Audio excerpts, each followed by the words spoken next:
যে এইটা ঠিকভাবে আন্দাজ করতে পারবে যে এই চামড়াটা কোনো প্রাণীর রাজা তার মেয়ের সঙ্গে তারই বিয়ে দেবেন। প্রথম লোকটি এগিয়ে এলো। সে চামড়াটিকে একদিক থেকে খুব মনোযোগ দিয়ে দেখলো, তারপর সেখান থেকে একটি লোম টেনে বের করলো। এরপর আত্মবিশ্বাসের সাথে বলল, এটা শূকরের চামড়া। কিন্তু রাজা সঙ্গে সঙ্গে জানিয়ে দিলেন যে উত্তর ভুল। এটা শুনে রাজকুমারী স্বস্তির নিঃশ্বাস ফেলল। দ্বিতীয় প্রতিযোগী দেখতে কোনো বিদ্বান মানুষের মতো ছিল। সে তাড়াহুড়ো করে উত্তর দিল না, বরং 8 গুণ বড় করে দেখার লেন্স বের করে খুব মনোযোগ দিয়ে পরীক্ষা করতে লাগলো। তারপর একটু দ্বিধা করে বলল, সিঙ্গুলারে সিলভানু। এটা শুনে রাজকুমারী ভয়ে বাবার দিকে তাকালো, কিন্তু এই উত্তরটাও ভুল হলো। তৃতীয় প্রতিযোগী ছিল পার্শ্ববর্তী রাজ্যের রাজপুত্র। সে শুধু সুদর্শন আর আকর্ষণীয় নয়, তার প্রতিটি আচরণে শালীনতার ঝলক দেখা যেত। এমন যুবকই ছিল রাজকুমারীর স্বপ্নের রাজপুত্র।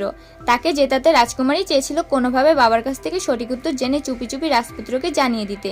কিন্তু রাজা সারা জীবন ন্যায়নীতিকে বেশি গুরুত্ব দিয়েছেন। তিনি কখনো কাউকে নকল করতে দেন না। রাজপুত্র কিছুক্ষণ ভেবে তার উত্তর দিল, জায়ান্ট ম্যানিটি। রাজকুমারী আশায় বাবার দিকে তাকিয়েছিল, কিন্তু ফল আবারও ভুল। রাজকুমারী খুবই হতাশ হয়ে গেল।